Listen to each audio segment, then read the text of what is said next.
Baik, pengertian ini Al-Quran.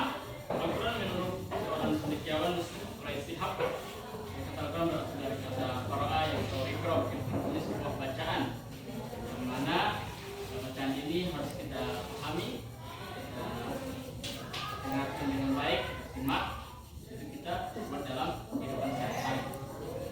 Qur'an bismillahirrahmanirrahim ladzi khalaq, Quran dengan ilmu yang maha. Maka ayat tersebut menjelaskan bahwa mana Al-Quran itu bukan hanya sekedar kita baca saja, bukan hanya sekedar dibaca, tanpa kita pahami, tanpa kita tidak ada yang baik, maka itu sama dengan tidak. Lebih baik kita sekedar baca kita ketika kita tidak ketahui, tidak diketahui, maka apa yang kita harus lakukan, tanyakan. Ustaz, kenapa ini Al-Quran ini dibilang Iqra? Apa sih maksud dari Iqra itu?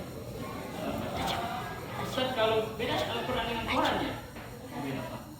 Al-Quran itu yang membedakan dengan Quran, yang majalah biasa, Al-Quran itu berbasis bahasa Arab, menggunakan bahasa Arab. Kenapa harus menggunakan bahasa Arab? Kenapa harus menggunakan bahasa Arab? Ya, ada yang bisa jawab? Nanti? Kalau menggunakan bahasa nanti? Karena Arab pertama itu adalah bahasa yang digunakan oleh orang Arab. Yang kedua, lebih mempermudah. Kita lihat, pikirkan bagaimana bahasa Al-Quran pakai bahasa Inggris. Bagaimana itu? Orang baca aja yang I baca E, jadi bisa beda.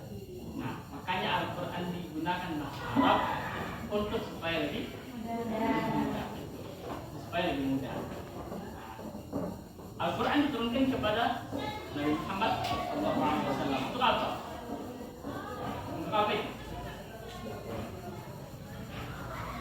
Sebagai wahyu yang diturunkan kepada Muhammad. Untuk apa? Untuk memberikan kepada Muslim bahwa yang lebih kuat, bahwa yang paling enak, bahwa yang paling bahagia itu adalah Muhammad. Kenapa? Dia punya sesuatu yang kelebihan, yaitu Al-Quran yang diturunkan kepadanya, yang tidak bisa menyamai dengan kitab-kitab lain. Semua kitab itu diringkus dengan Al-Quran. Maka di Al-Quran itu dia penjelasannya detail. Detail itu apa Ustaz? Detail itu dia jelas. Penjelasannya dari A sampai Z lengkap. Nah, kalau kita berbicara masalah Al-Quran dan hadis, ada di situ tersambung dia antara Al-Quran dan hadis. Kenapa? Al-Quran berbicara tentang wahyu Allah, tentang sifat-sifat Allah, sedangkan hadis berbicara tentang sifat Nabi. Terus apa yang bisa baku sambung Ustaz? Baku sambung di situ adalah sama-sama sebagai sumber hukum, sama-sama sebagai dasar hukum untuk mengambil suatu keputusan. Baik, dari sini ada yang kalian paham? Penjelasan saya ada yang kalian paham? Paham? Kalau yang tidak paham silakan ditanya. Ya, silakan. Ini paling belakang. Paham? Apa yang kau pahami tentang Al-Quran dan hadis? Kalau itu sudah.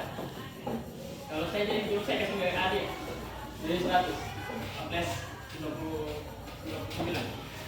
Coba ini yang kalian pahami tentang Al-Quran dan hadis dari penjelasan yang cukup tadi. Al-Quran pertama sebagai apa? Hadis, bukan wal, sebagai wahyu. Nah, kalau hadis sebagai apa? Hadis itu sesuatu yang disampaikan kepada Nabi, memberikan sifatnya, takdirnya, kapannya. Hadis. Jadi semua perbuatan yang berkaitan dengan Nabi, Al-Quran itu yang berkaitan dengan Allah. Tapi bukan berarti juga Al-Quran tidak menyentuh Nabi, tidak. Kan? Al-Quran kan berarti tentang sifat-sifat Nabi juga di situ.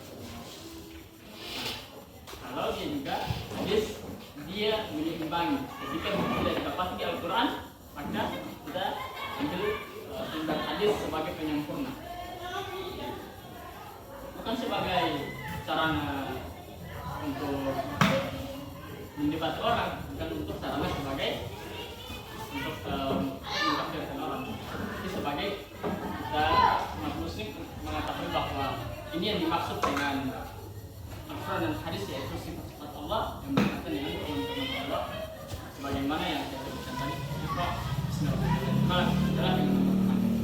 Setelah kita sebagai guru, sebagai murid, tadi ini harus bisa membina dan mengajarkan dengan yang baik.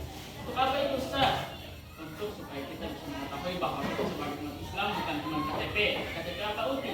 Islam Pak. Coba cek Quran, untung masih banyak di YouTube.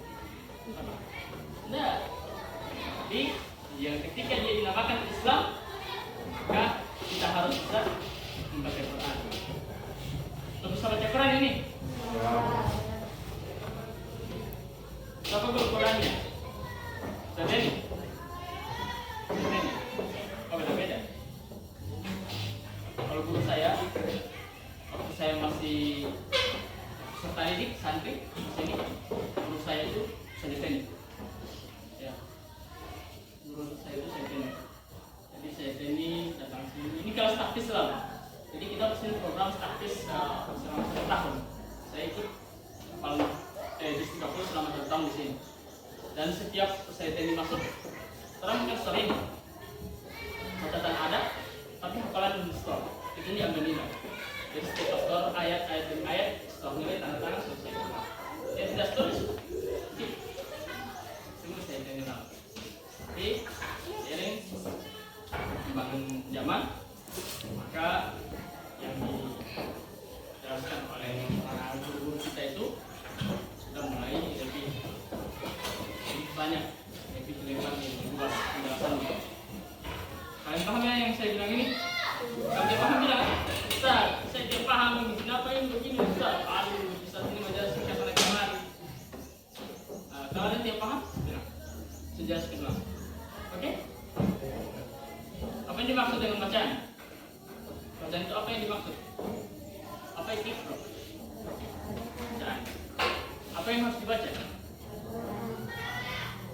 Sumber dalam Islam itu ada berapa? Yang saya bilang tadi? Sebutkan.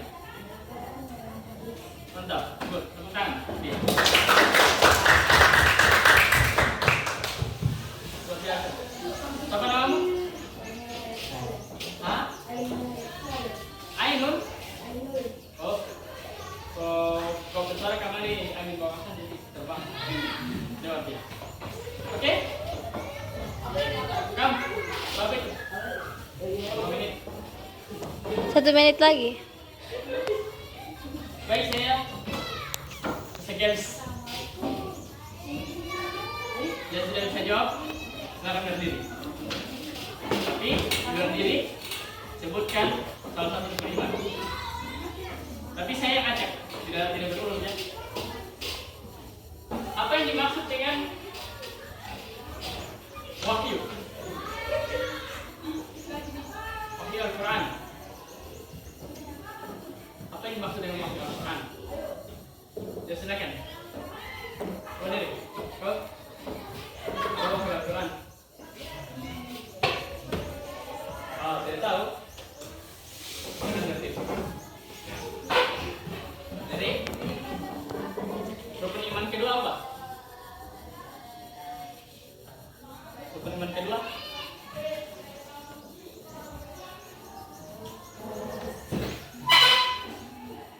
bisa. Jawab. Rukun iman kedua. Mantap, tepuk tangan.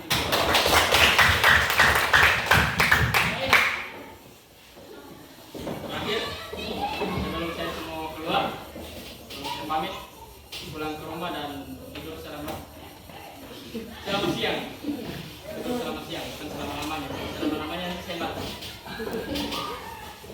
Oke, yang terakhir itu, siapa yang bisa menjelaskan tentang apa itu Al-Quran dan apa itu hadis? Silakan. Tadi kau semua menjawab tuh? Sudah tahu? Silakan. Apa itu Al-Quran, apa itu hadis? Ya silakan. Hadis adalah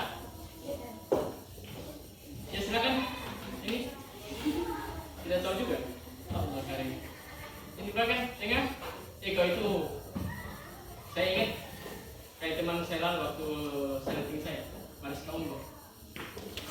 Virus kalian. Oke, silakan. Kau jawab. Apa itu Al-Quran? Apa itu? Ini laki-laki yang ketawa ini yang langsung pipinya bagaikan amatir. Silakan Ayu. Jawab. Tahu? Oke, disimpulkan ya. Quran itu adalah firman Allah yang diturunkan kepada Muhammad SAW dengan ayat Al-Qurannya Allah SWT atau yang menazil min Al-Quran ma huwa syifaa'un wa rahmatun lil mu'minin. Terus kalau hadis itu sesuatu yang sudah disebut Nabi yang mana itu berkaitan dengan takrib, ketetapan dan oke. Baik, akhirul kalam. Jika kalian ingin menjadi sebuah orang yang pembarol atau yang manfaat bagi kalian, jadi kalian sebagai nelayan yang bisa terombang-ambing di badai kelautan. Kenapa demikian? Karena diombang-ambingkan oleh laut itu tidak semua dan mengombang-ambingkan para sampai orang lain.